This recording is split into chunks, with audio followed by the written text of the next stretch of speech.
जो चैनल वाले भाई ये इस चैनल से सुनेंगे, सकल देशवासी ये सुदई राम सबको नमस्कार और प्रणाम करता है। बढ़ई दर्जी रहे सोनार, तीनों घर से भय लफार, पहुंचे एक जंगल में डेरा दिहन गिराई। बढ़ई दर्जी सोनार तीन आदमी एक ही गांव के रहने वाले थे। आपस में विचार किए कि एक दिन यार जीवन बीत जा रहा है, कुछ कमाई धमाई हुई नहीं, चलो निकल चले परदेश। बढ़ई माने लोहार, सोनार माने समझते हैं दर्जी। तीनों निकल पड़े घरे से और पहुंच गए एक जंगल में। तो जाते जाते शाम हो गया, डेरा वहीं गिरा दिए। तो आपस में तीनों विचार किए कि जंगल का मामला है, एक काम करो, दो जन सो और एक जन जाग। यही ड्यूटी लग गई। कहना है विराम तर्जबा रच के नीचे केले बजवा, यहां से मत बढ़वावा। तीनों जब जंगल में पहुंच गए तो करते क्या है, एक तर्जबा पितरी कलई आए, पितरी कलई आए, झूलनी आए बालम, पितरी कलई आए।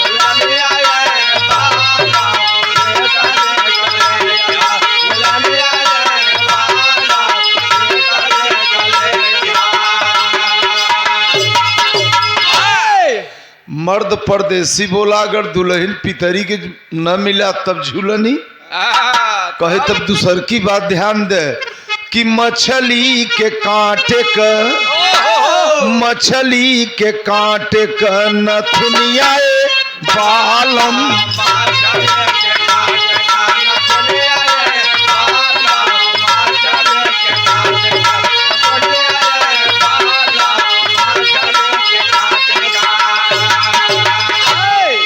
मर्द बोला अगर यहो न मिला तब कहे, तक गिरस्ती पे ध्यान दे है। सुपच सुप कठवती आयो, सुप कठवती आयो, चलनी आए बालम।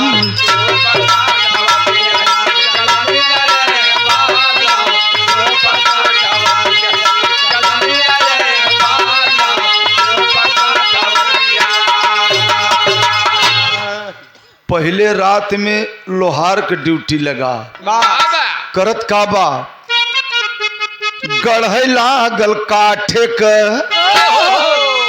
पथरा के मूर्ति सुने और गढ़े लागल काठे क मूर्तिया बालम।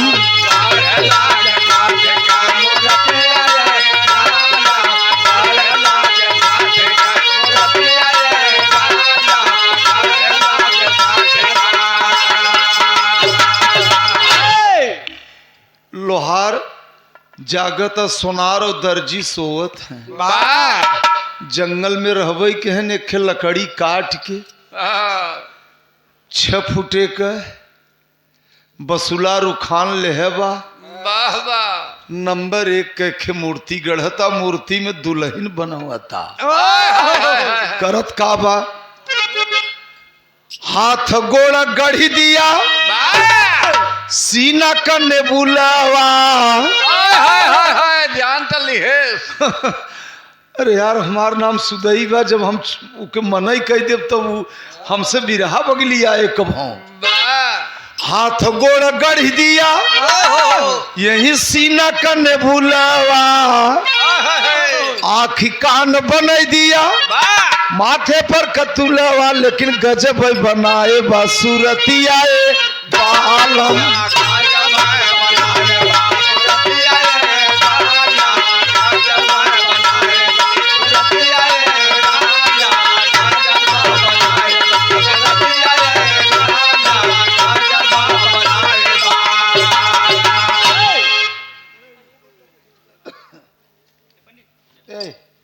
सब उठ तू पढ़ दिया। जब सवेर भ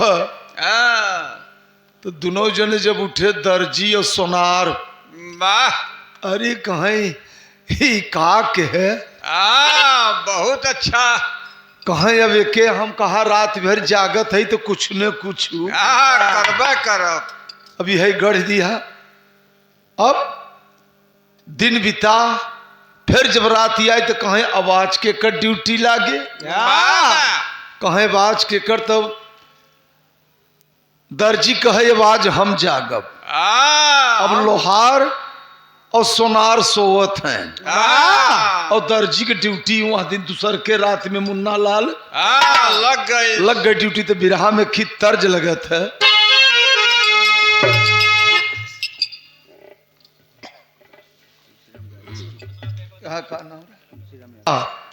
एक ही तर्ज लगा था, कोनो दुल्हन नई नई गौने गई रहे, गर्मी के महीना रहा। उस सुहाग रात में अपने दुल्हा से कहता, रतिया होली गरमिया ना डोलई पवनवा।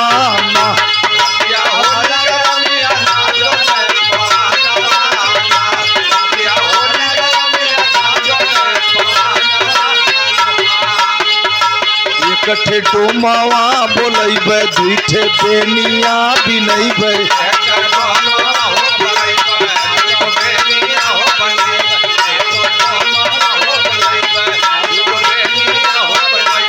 इकट्ठे डोमावा बोलैबे, दुइठे बेनिया बिन।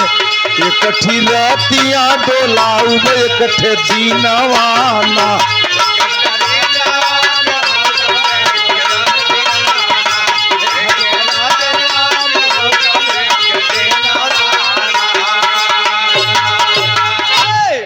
जो चैनल वाले भाई ये इस चैनल से सुनेंगे, सकल देशवासी, ये सुदई राम सबको नमस्कार और प्रणाम करता है। बिटिया बहन महतारी हमारे भारत देश की चैनल के माध्यम से सुनेंगी। ये पुरानी कथा है। रतिया होली गरमिया ना डोले पवनवा ना। एक ठे डोमवा बोलाइब, दुठे बेनिया बिनाइब। एक ठे रतिया डोलाइब, एक ठे दिनवा ना। ये बिरहा का तर्ज रहा, लेकिन कहना है का कि दूसरे रात दर्जी करे पहरे दरियाना।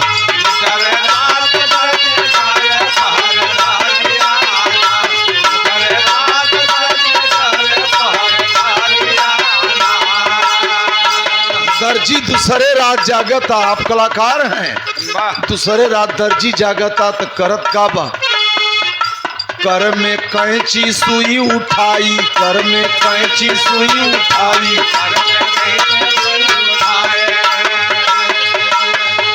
सारा वस्त्र लगा बनाई, सारा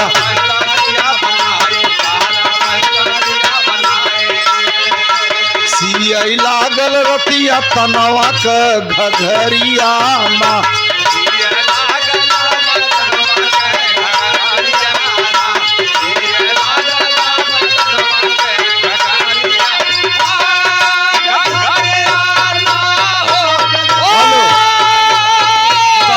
कहा देखे बुलाए आप पहले, कहीं ऊपर वाला कैसे बढ़ाओ।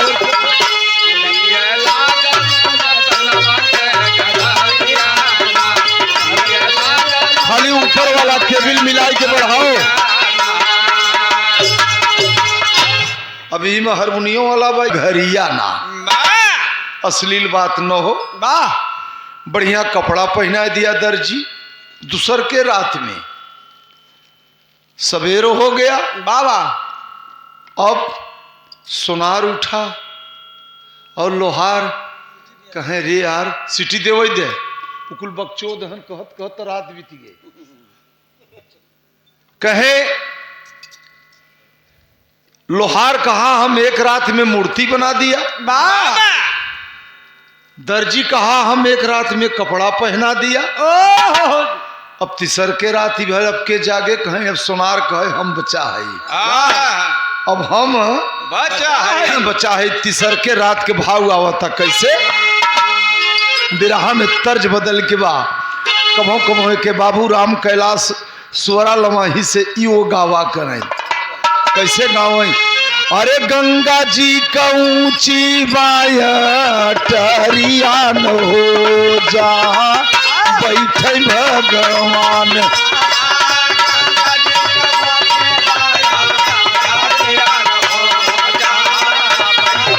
जियो बेटा जियो।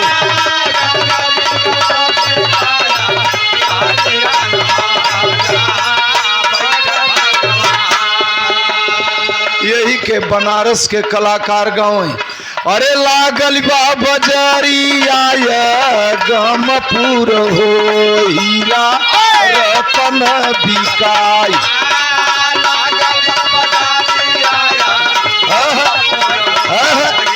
हेलो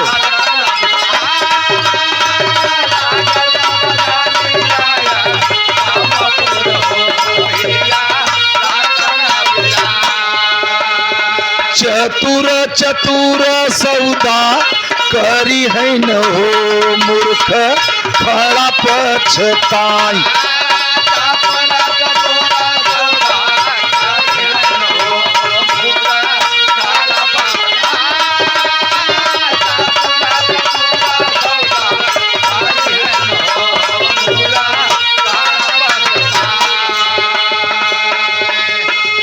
सोनार तीसरे रात करत काबा बनवई सोनार कुली गहनवान हो दियल रानी के सजाई।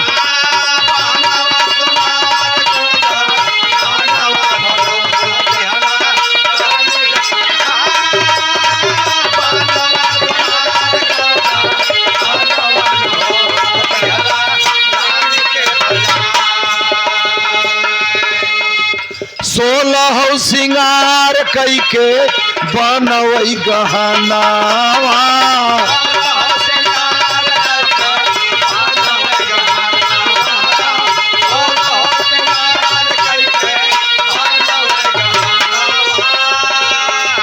मन में अभिलाषा लागल बनवई सजनावा।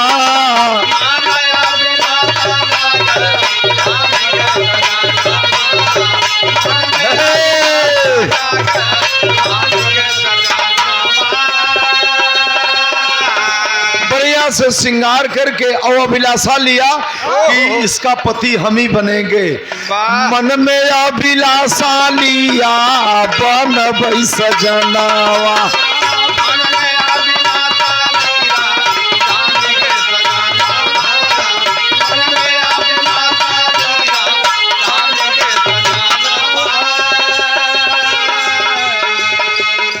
ब्याह कई के बनऊब हम जाना नवान हो दिया रानी के सजाई।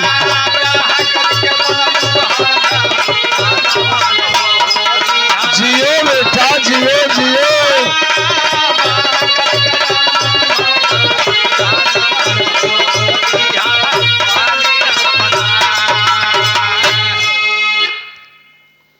दुल्हन तैयार काठे का न बोलत आ न डोलत। ओहो लेकिन सूरत खूबसूरत है। वाह वाह खूबसूरत इतनी बढ़िया है, इतना सुंदर बनाया उसको बढ़ई। क्या बात है। और फिर दर्जी दूसर के रात में उसको कपड़ा पहना दिया और तीसर के रात में सोनार उसको चुन चुन के अपन हाँ नाक की नथनी कान की बाली सारा व्यवस्था सब कर दिया। तो जैसे पथरवा का मूर्तिया विश्वकर्मा उठंगाए रहे वैसे वो न तीनों मिलल अपन बनाए के सजाए बजाए के अब उन काठे का और पत्थर का मूर्ति सुने छिन्नी हथौड़ी से हर बसुला रुखान से काठे के मूर्ति बनी गई। उहो में हरारू पथरा के बनी रही लकड़ी के बनी गई। पैसा ले ले तो बताई। बड़े भाई राम सिंह यादव ग्राम सभा भवानीपुर से ये 200 रुपए का पुरस्कार दिए हैं। प्रिय साथी को अपने बहुत बहुत नमस्कार है। मालिक करें परिवार सुखी आबाद रहे सब लोग। मेरे दोस्त, अब लड़की तैयार, ओह लेकिन काठे का वही दुआरी के ओहन जहां ओहन के गुजर बसर रहा कुटिया बनाए रहे वही वो ठंगाई दे। बा खड़ी कह दिए। अब जब ओहन निकले मड़ई में से बाहर कुटी से वही देखा करें बाबा और देख के अब अपन तीनों में हरारू तो तीनों मिला छोड़ छोड़ घरे गए तो तीनों को तीन में हरारू तो यहाँ घरे और तीनों मिला साझे में एक मेहरारू बनैले हैं जंगल में। पारिक पारा देखे बने। नहीं तब हमार महत्व खराब हो जाए बहू। हाँ तभी गड़बड़ हो जाए हो कि अब सुदैव को पलटिया वाले बोलत रहे बस जितना बस बात बहुत नहीं, ज्यादा बोले से बिरहवा अपने खराब हो जाता समझ में नहीं आवत। मेरे दोस्त मूर्ति को बना के वो ठंगा दिए। अब तीनों मिला सोचत हैं कि भी कैसे का होई तो सोनार कहे हमार मेहरारू, दर्जी कहे हमार मेहरारू और बढ़ई कहे हमार मेहरारू। अब बताओ अब मामला यही बच गए। तब तक ओहर तो ब्रह्मा कहीं इतना दिन का बिटिया आई बा तो पता लगाओ आए तो कमंडल लेके आए तो दुआरी में रच के पांव लड़ी गए छलक मूर्ति पर तो पथरा जिंदा हो गए। यहर जंगल में शंकर या पार्वती घूमत रहे। काहे हो बताओ थे तो अब तू काहे घबरात है तब से सुरती बनवा देखा चैनलवा में यहो सुनाए कायारे के निकाल दे भाई। तो भोले बाबा और माता पार्वती ये पुराण की बात है, इसमें मिलावट हो जाएगा तो विरहा बिगड़ जाए क्योंकि ये के बहुत पुराने विरहा लोग गवैया गाए हैं तो दिक्कत हो जाए। जो जितना शास्त्र में है उतना अब 3 किलो दाल या 5 किलो नमक ना ही देवे तो कुल व्यर्थ हुआ। मेरे दोस्त अब बड़ी ताकत दे। अच्छा ताकत ले रहे 3 किलो दाल या 5 किलो नमक ताकत दे काहे न बढ़िया भैया ये इतने नहीं मामला बझावा। ये तीनों आपस में तकरार धीरे धीरे चालू। दर्जी कहे हमारे मेहरारू के मत छुए हम कपड़ा पहिराए है। बढ़ई कहे हमारे मेहरारू के मत छुए बहुत चुन के बनाए है।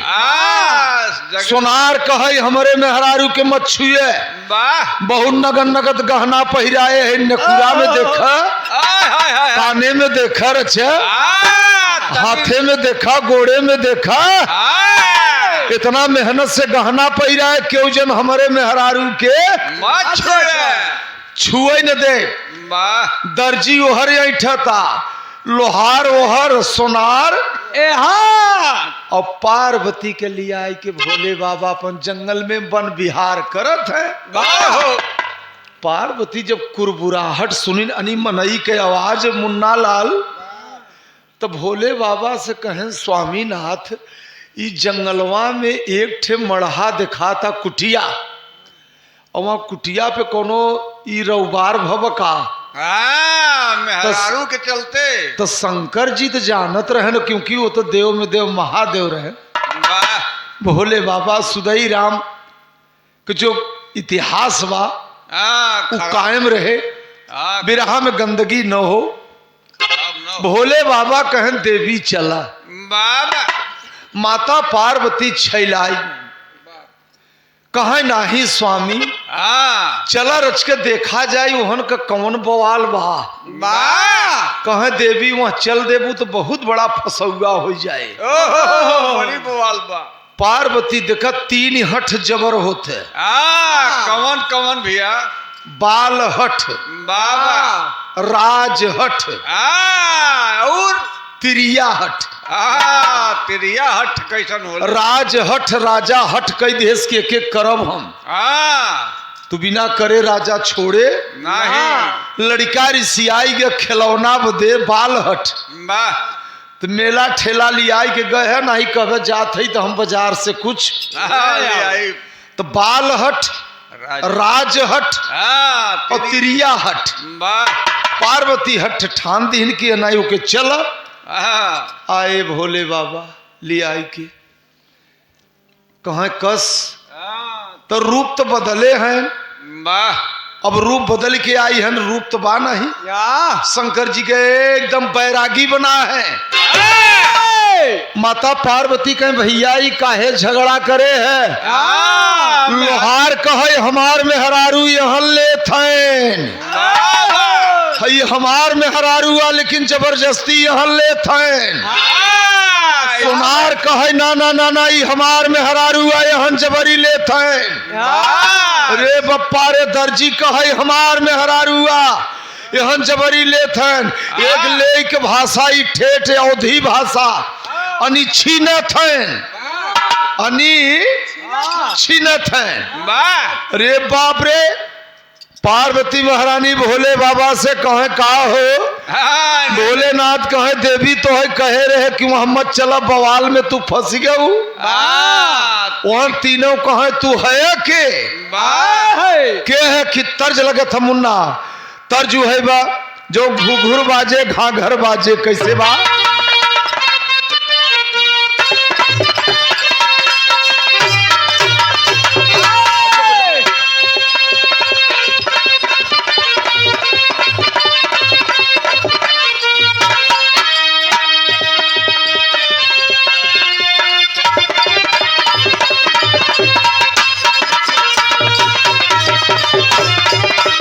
जियो बेटा लगी रे बेटा कहे घूघुर बाजे घाघर बाजे, घूघुर बाजे घाघर बाजे और बजे करताल है। अरे नौसई जोगी मंगल गावे नाचे फिरती अमार।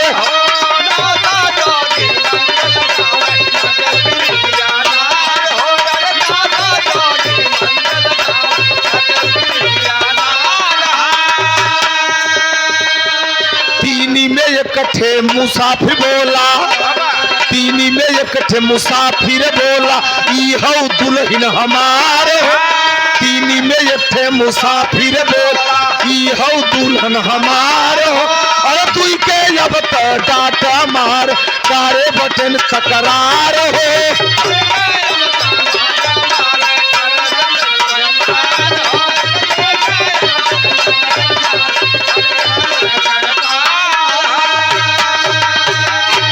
दर्जी कहा कि दुई जने के मारा काट यह झूठे तकरार करे हमार में हरारू।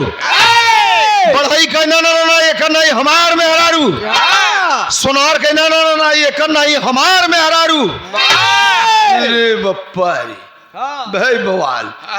पार्वती से भोले बाबा कहे देवी तो हमार बात मानू नहीं। एक बात तीन बहन कहे अच्छा काम कर। अब शंकर जी जानत रहे पार्वती से कहे जा लड़किया का घूघटवा उठाई के उसे ये पूछ कि तू कौने पर राजी हो। वो तो जानत रहे शंकर जी की काठे का हो। और पार्वती के पता तो नहीं बा रहा नहीं। अब पार्वती गई तो काठे के मूर्तिया से अब देखा भाई अब उतना तो समझ नहीं पाए। और वहन घूंघट उघट बढ़िया बनाई को उसे वो ठंगाए रहे काठे के मूर्ति। भाई अब पार्वती कहे ये बिटिया ये तीन में तू जौने से राजी हो वही के ऊपर अंगुरी उठावा। और शंकर जी मुस्कियात हैं को मैं जीव तो है ही न बा। देखा का उठवा अब वो हमें जीव तो नहीं बा है ही न बा। ये बिटिया बोला पार्वती कहते हैं ये बिटिया बोला जे पर तू राजी हो वही पर अंगुली उठावा तो काठे की मूर्ति। हाँ जैसे वो पत्थरवा लेके विश्वकर्मा जी सोवत रहन तो काठ है। सोता हुई है कि क्या तो पार्वती सोचनी की लड़किया लजाता का नहीं बोला था। वह धीरे से घूंघट उठाई दी और उठाई कहा बिटिया बोलो तो के पर राजी हो। ओहो तब वो नहीं बोला था। तो पार्वती लखिन के है गलवा धई के कर नोच के झकझोरी तब काहे नहीं बोल। और जब गाल पकड़त है पार्वती तो काठ अरे वाह तो दबतई न बहु तो काठे का गाले आ बनाए और शंकर भगवान पीछे मुड़ी कह के हंसत है। रियाज मार के तब बनाए ओकरे बाद एक पार्वती सोचिन कि ये नहीं बोला था लड़की तो बड़ा कड़ा गाल बा एकर। बनाए बका तब ओकरे बाद कहे अच्छा रह जा तो उल्टा हाथ कह के रच के वही ढेलहवा वीर पर मारी। अरे बाप रे और ढेलहवा वीर पे जब उल्टा हाथ कह के हेपर हो और जब ढेलहवा वीर पे मारी तो काठ तो जोन में चोक चोक बैरिया बनाए रहा लोहरा धर्मराज भैया जोर कर जवा में और जब ऐसे उल्टा हाथ मारिन पार्वती तो उनके यहाँ नशे पर लग गई तो काठे की मूर्ति और मार दीनन चित्ता में और लग गए झनझनाई पड़ा हाथ। कहाँ ये कर बड़ा टाइट बा। तब अब शंकर जी एक हाथे पार्वती यहाँ ढेलहवा वीर पे मारी एक हाथे यहाँ पर मार दी और दोनों हाथ खराब हो गया। सारे बड़ा पथरा बनाए दे तीन मिला आइन शंकर जी के लगे कहाँ को हो कहाँ एकर बदन तो बहुत कड़ा बा। शंकर जी हंसत हन कहा का भ अरे कहाँ चुप रह तो भैलवा भाई ओकर अच्छो गाल हम सोचा दवाई के बोलाई तो न बोलते बा न मुस्कियाते बा और ओकरे ढेलहवा पर मारा हमरे हाथे में चोट लग गया।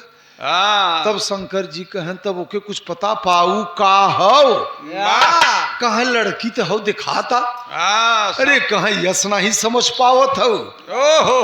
तब तक तो तीनों को देखा भाई दादा तू आपन परिचय बताव तू है कि अब हमारे सबके मेहरारू के चक्कर छोड़ा अब हमारे सबके मेहरारू चक्कर छोड़ दो पहले तू ही बताव तू है के। अब शंकर जी कहने अब बड़ा मुश्किल हो गया। भोले बाबा शिव गुरु हमारे धर्मराज भैया पुजारी भी हैं कहे बोला तब भोले बाबा झूठ तो बोले ही न देवता है धन्य हो त्रिपुरारी नाथ कहन कि हम शंकर जी है बाबा कहे तब तीनों कहन बढ़ई दर्जी लोहार कहे ई मेहरारू के या कहे ये हमार मेहरारू पार्वती है अर्धांगिनी कहे बस तीनों मिला कहे यार अब लही के पहले मड़हा में से रस्सा छोड़ो तो छोड़ा था इनकर अब रस्सा छोड़ के पहले शंकर जी हैं पहले नहीं बांध बाबा और इनकर गोड़ हाथ बांधा और इनके मेहरारूओं के बांधा है और कह दे काठे के मूर्ति जियाए बिना में जीव डाले बिना तो है जाए ना दे मामला फंस गया। जब बांधे लागे तो भोले बाबा कहे बेटवा काही बांधत है तो आवो हम जियाई दे वह भोले बाबा कमंडल तो लकड़ी के ले है और वह माया से पानी ले के गदोरिया पर कमंडले का और वह मूर्ति पर कहे पार्वती कहे का कहे लड़की के पूरा बदन खोलत है पूरा खोला हाँ पूरा बदन खोलत जितना कपड़ा पहिराए हैं कुल खोला हटावा हम नहीं हाँ कपड़ा खोल दे हैं सब पार्वती हटाई दी और वह भोले बाबा पानी ले आने कौनो वैसन अंग नहीं लड़की के रहा जहाँ की पानी न पड़ा पहुंचा है लड़की हंसाई लाग की बिरहम टेरी लग गई मुन्ना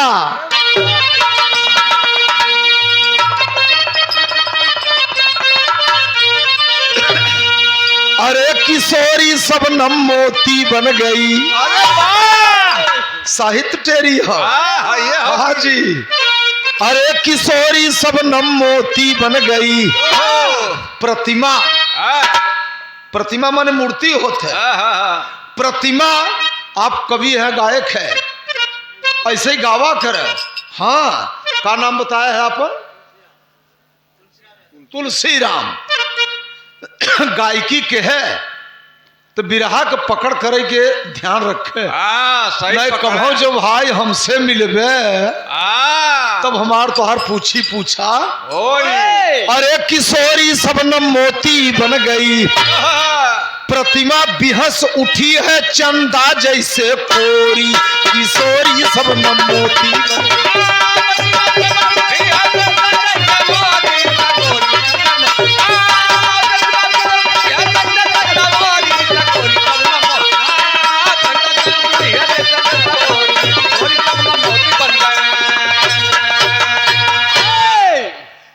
प्रतिमा बिहस उठी है चंदा जैसे कोरी, किशोरी सबनम मोती बन गई।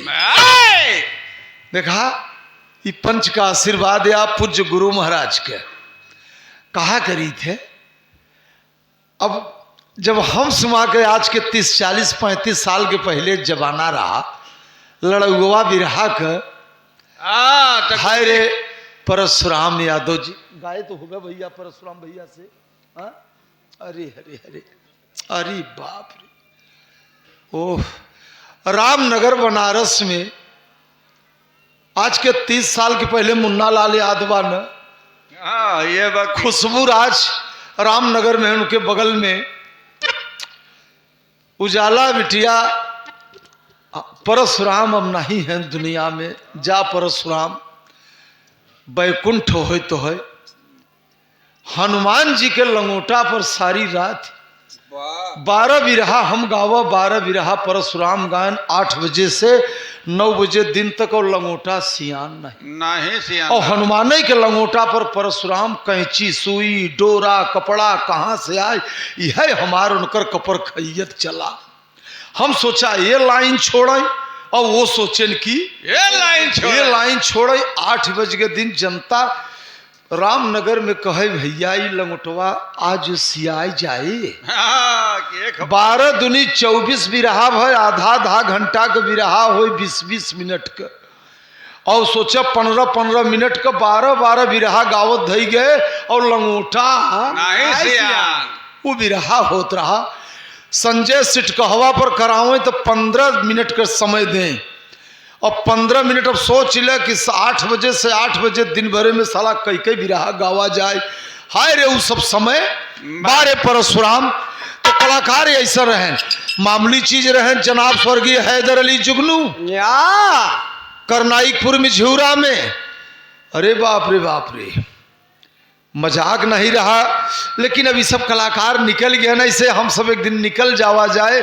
यह जमाना कहे कि सुदैव राम रहा, उजाला रहीन के रहा, ये सब एक कीर्ति होए। लेकिन बिरहा का रोटेशन कभो बिगाड़े न चाहे। मूर्ति खड़ी हो गए, अरे हसैला काठे के मूर्ति में जान पड़ गया, कमंडल पानी मार दें। और ब्रह्मा जी आयन पथरा के, शंकर जी आयन काठे के। पहले बिरहा लड़ावे के तरीका सीखत जा। आजकल के गवैयों के तो सहुरो नहीं हम पाई थी। जैसे अब उजाला ही गाय रहे, हमरे बदले पर दूसर के गवैया हो, ये कुछ गाय रहे तो लगत आओ बाऊ बक्कई, ओकर दिमाग न काम करत कि गाना लड़े कैसे, ये होना चाहिए। मेरे दोस्त, अब पार्वती कहन कभी लड़की हमार, तो हम तीनों के न दे। बढ़ई कहे अरे बनवा हम, पार्वती कहे ना, अगर जब जबरी कहे तो श्राप दे भस्म हो जावे। तो वहन तो जाने गए कि शंकर और पार्वती है। लोहार डर के मारा बुत्तो हो गया। दर्जी कहे हम न जाए दे, कहे श्राप दे दे, तो बुत्तो हो गया। सोनार कहे न जाए दे, कहे श्राप दे दे भस्म हो जावे। अभी लड़की लेके जाते ही हिमालय पर। पार्वती भोलेनाथ लड़की ले आए के काठे के, अब तो जू हो गया ना, काठे के चमड़ा हो गया, ले आए के गए हिमालय पर। धीरे धीरे 12 साल बीत गए। 12 साल बीत गया तब पार्वती सवाल की इन भोले बाबा से, कहे स्वामी जी 12-13 साल के लड़की हो गए, अब कतो बर खोज के यहाँ लड़किया के बियाह करबे किरण हुआ रखबे। रणुआ लड़का रहते हैं, लड़की नहीं। लड़की रणुआ कही बता रणुई कह। हो गया भैया। हाँ तो रणुआ कही कहे, रणुई नहीं कहे। हाँ। अच्छा चल अब सीख ले। हाँ लेकिन पहली बात तो कहो रणुई रणुआ कहे मत, और कहे तो कर मिसिला बैठाई के। हाँ नहीं नहीं नहीं संजय ये सब नहीं। भैया हो वाह लियाई गए भोले बाबा कहे तब कहे तब एक काम करा, अब जा तिलक बर अच्छा है बर खोजे। वाह वाह भोले बाबा बर खोजे चलत हैं और बड़े प्रेम से जाते हैं। कि तर्ज लगा था फिल्मी एक गावत रहे न हमारे धर्मराज भैया कि कौने दिशा में लैके चला रे बटहिया।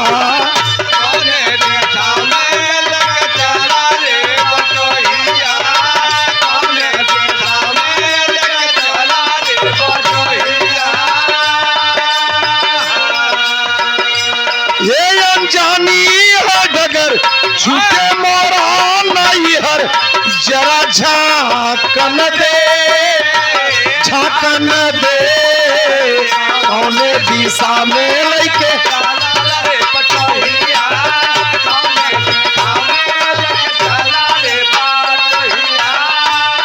चढ़ जाएगा।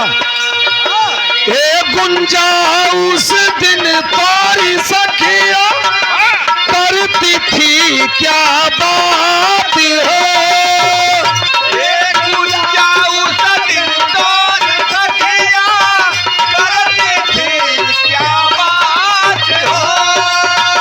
कहती थी तोरे साथ चलने को, आज हम तेरे साथ ही हो।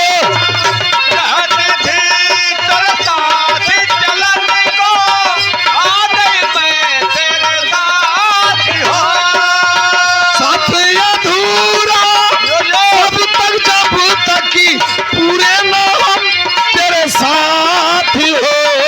साथ मिटवाया ए मारी काए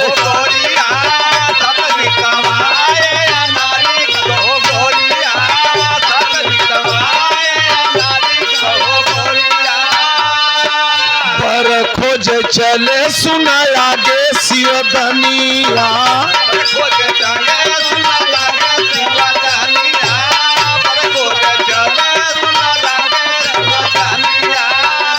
भोला करे मन विचार, भोला करे मन विचार, चले राह धैल फार मन सोचले बाट सयान बारी घर में बिटी हिनिया।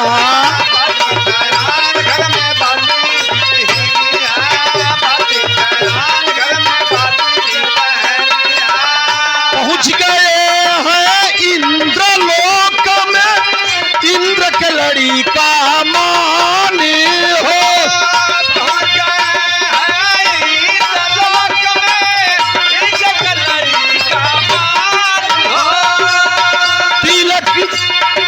तिलक चढ़ा के लगन धराए कहने लगे नीति खारी हो।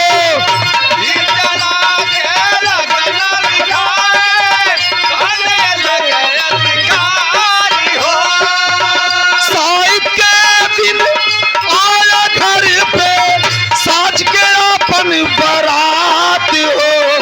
बारी बहुआरी बाटी हमारी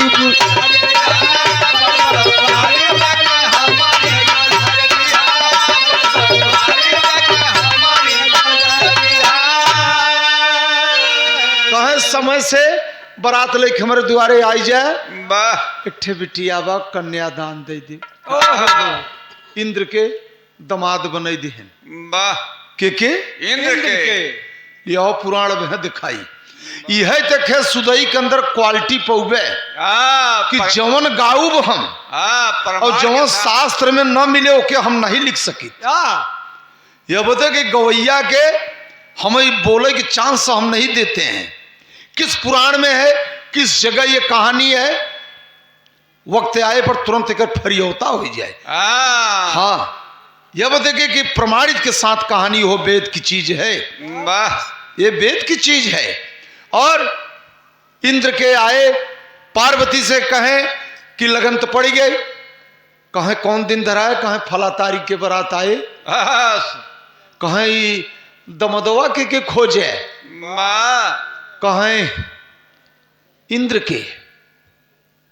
पार्वती कहना वो लड़का ठीक, बहुत डिफाल्टर हो, वो लड़का ठीक नहीं बा, ओकरे संगे बिटिया के बियाह न होए, बाबा ओकरे संगे कदा बिटिया के बियाह न होए। तो शंकर जी गुस्साई गए, कहें 3 दिना के इंद्रलोक से गए आवा गांजा चुकिए रहा, थक गए ऊपर, और रास्ता में कतो गांजा मिला नहीं, और न गांजा से भेंट भ न भांगे से भेंट भ, भेंट भाट ठर्रहिया से 3 दिना के बिना नशा के मरत है, और लगन धराई के आवा तो लगू बहु बात करे, जा तू अपने मन का लड़का खोजब, हमसे मतलब नहीं बा। पार्वती कहे तू चुप मार के बैठे, बैठा, और वो दिन में याद कैलिन कि ई दिन के बारात आए इंद्र का। अब ये पहुंची गौतम मुनि की, यहाँ वाह ध्यान दे है, ये गौतम मुनि के द्वारे पहुंच गए माता पार्वती। तो गौतम मुनि बिना बियाहे का, हुए रहे, गौतम मुनि के बापे का नाम रहा, जाए तक का करबे दुनिया के बताइए। अच्छा जाए दे, तब कहे कि बियाह बेटवा तोहार भव कहे नहीं, कहे ते काम कर लगन अपने बापे के बुलाओ, लगन क्लियर कर। और जौने दिना शंकर जी लगनिया धराए रहन इंद्र का, और वही दिना पार्वती धराए लिहिन गौतम का। अब चले धराई के यूं आई, शंकर जी पूछन तू लड़का पाऊ, कहे हाँ, कहे कौन लड़का, कहे हम गौतम के तिलक बर अच्छा दिया। शंकर जी कहें हम इंद्र के देहे है बाबा। पार्वती कहें लड़की एक बा, लड़का दूठ है कहाँ पे, और लड़का दूठनी के लगन धराई बा, ये कैसे होए। तो शंकर जी से पार्वती कहें तू अपने दमादे के जाए के रोका, तो शंकर जी पार्वती कहें तू अपने दमादे के जाए के रोका। पार्वती छैलाई गए, कहे हम अपने दमादे के तिलक बर अच्छा दे, हम ना रोकब। शंकर जी कहे तो हमहू न रोकब। अब चले अब जब शादी के दिन भर, तो दोनों जने इहर से गौतम मुनि के बारात आवता हिमालय पर शंकर जी के दुआरे, इंद्रलोक से इंद्र का बाराती आवत है, इंद्र दुल्हा बन के, वो हर गौतम दुल्हा बन के। अब चल, अब हिमालय वाले कहें, कैलाश वाले कहें, तो बहुरहू तो बेबदी गए। लड़की एक थे और लड़का दो थे, और दोनों बारात आई बाई कैसे फरियौता होए तर्जबा। माई बहन गाओ थी कैसे, कहें नीचे, अरे नीचे तलैया के ऊपर घाट बंगला मन भावेला। जियो जियो जियो बेटा,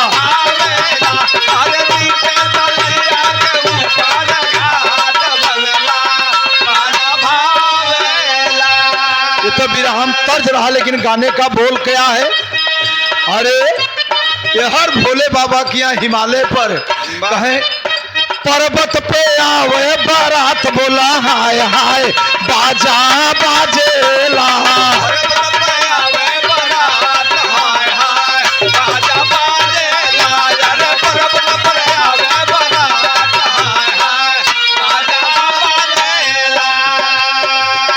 अरे रिद्धि सिद्धि सब मंगल सुनावे,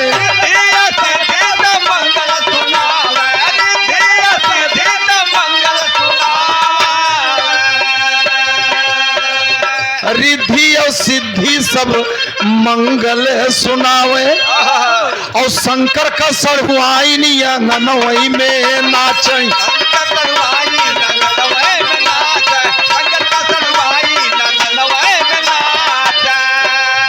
कहे चेहरा,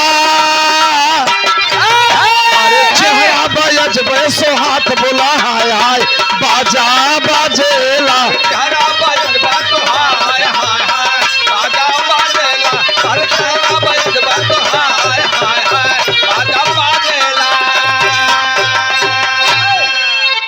जितना जने है वे में का बताई, ये 3 ठे मनई ते आंखें न लागत है। शंकर जी के सड़हुआइनी का नाव रहा जो शंकर जी से बिया नाई भरा। दक्ष प्रजापति के कई बिटिया रही, एक बिटिया शंकर जी से नहीं बिया ही रही। सती गौरा उमा पार्वती सब तो गिनावत है, 13 जन्म पार्वती के रहा, लेकिन 14वां एक बहन कौन रही? के अरे वो के शिव पुराण पढ़वे सुधे ठीका ले हैं। शंकर जी के सड़हुआइनी के अलग से भी रहा गाये है, ये साढ़ू का कि शंकर जी के साढ़ू के रहा। ये आज के 10 साल के पहले कैसी ठमाट टहरा था, शिवरात्रि पर बजत है यूं, क्योंकि शंकर जी के साढ़ू और सड़हुआइन अलग रहे हैं। मेरे दोस्त भाई क्यों जनता ही नहीं कि शंकर जी के साढ़ू के रहा और सड़हुआइन के रहा। अच्छा एक विवाद छोड़ा, उकुल जब आए समय तो देखी जाए बड़े प्रेम से हर अब दोबारा दुअर न लगत है, बाजा दोनों कति बजाता। अब शंकर जी ओहर आसन लगाए हैं, पार्वती अब का हो कहे धम्म धड़ाका बाजा बजत बा नाचे लगा मुसरवा।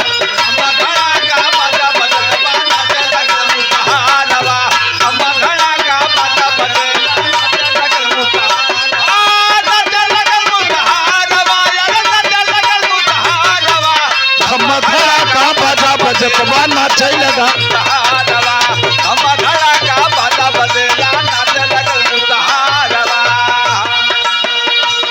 अच्छा ही जितना ते ढोलिया जब तक पीड़ देता थी कैसेट बने तो कुल फीका हुए बहु, ये सब अंदाज रखा साफ हो। अच्छा और बाजा लम्बा कर धम्म धड़ाका बाजा बजतबा नाचे लगा मुसहरवा।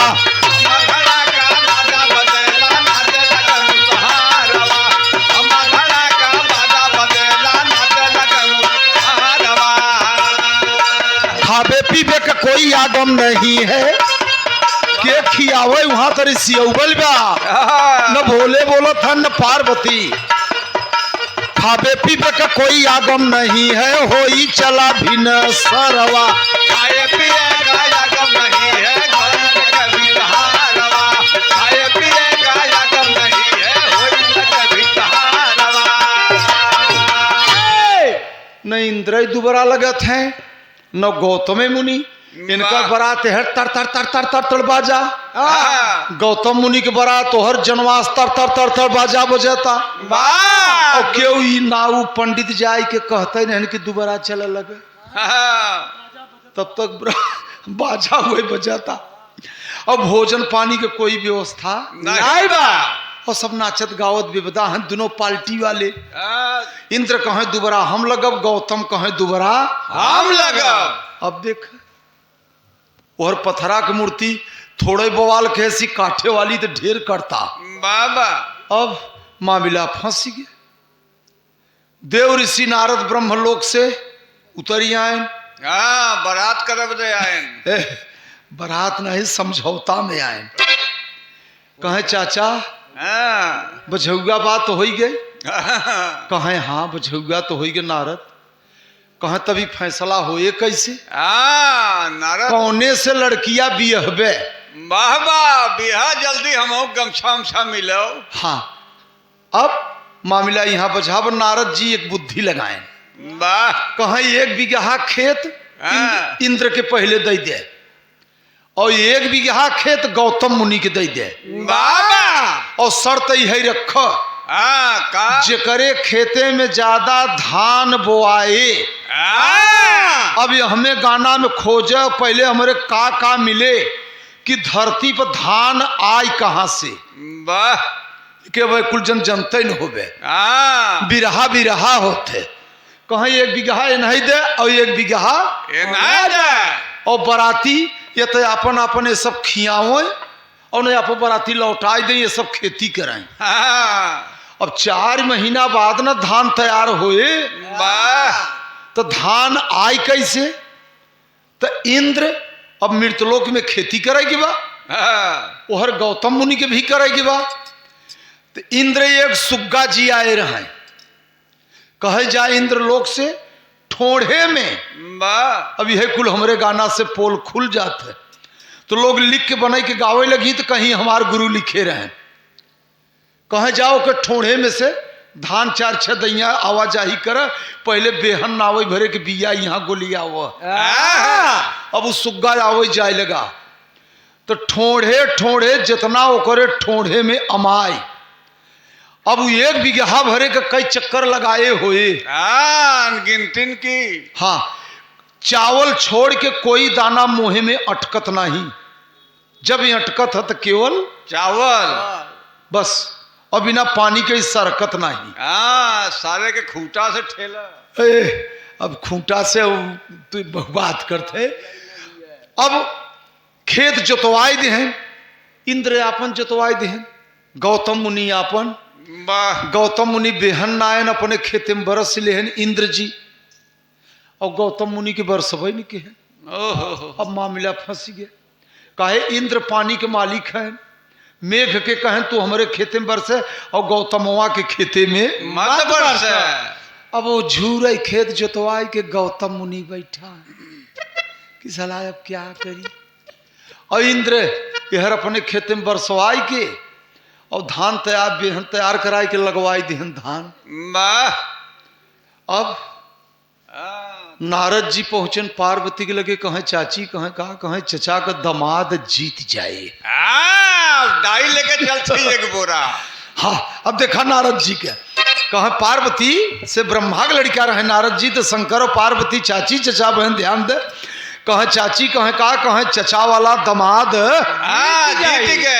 जीत जाए कहें तब कैसे कहूँ वो अपने खेते में बरस के धान लगवाई ले हैं इंद्र जी और तोहरे दामाद गौतम को झूरे खेत पड़ावा कहें तभी कैसे लहे भतीज राम कहें तू ये काम कर तू चाची तो बहन लही जात कहें कुली तू अपने बेटवा जोन इकलौता बेटवा परुआ वाला गणेश के रखे हो हम वही दाई बतावा गणेश पार्वती के बेटवा नहीं रहे इकलौता रहे ना परुआ मिला रहे गणेश कैसे लक्ष्मी गणेश का पूजा होता है इनमें बड़ा बताई देवे हम मोहबाई देवे शांति रहे इनमें कारण बहुत गछिन बा जो लक्ष्मी और गणेश का पूजा होते तो गणेश के मन में शंकर जी के बेटवा तो चाची के संगे बेटवा पूजा होता ओके समझे नहीं तब से दुनिया बेबदी गई बा के हो गणेश अब ओके चला कब हो बाद में बताओ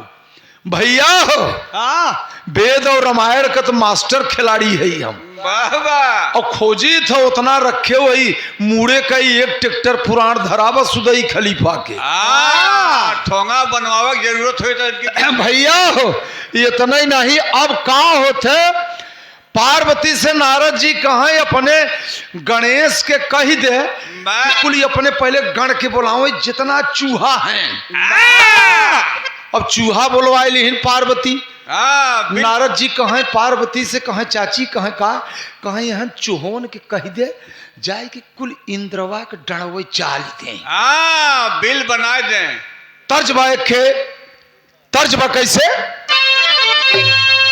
एक लोग नौटंकी में गावत रहे राजमहल में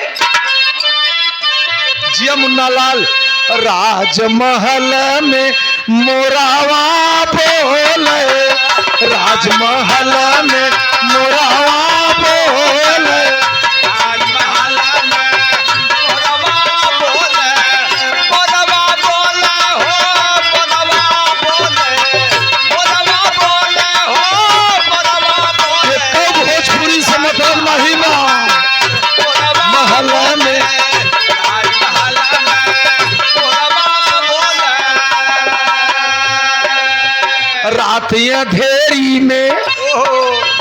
रातियां धेरी में चूहावा डोले रातियां धेरी में चूहावा डोले रात धेरी में चूहावा डोले चूहावा डोले हो चूहावा डोले चूहावा डोले हो चूहावा डोले रात धेरी में चूहावा डोले रात धेरी में चूहावा डोले लगी रे बेटा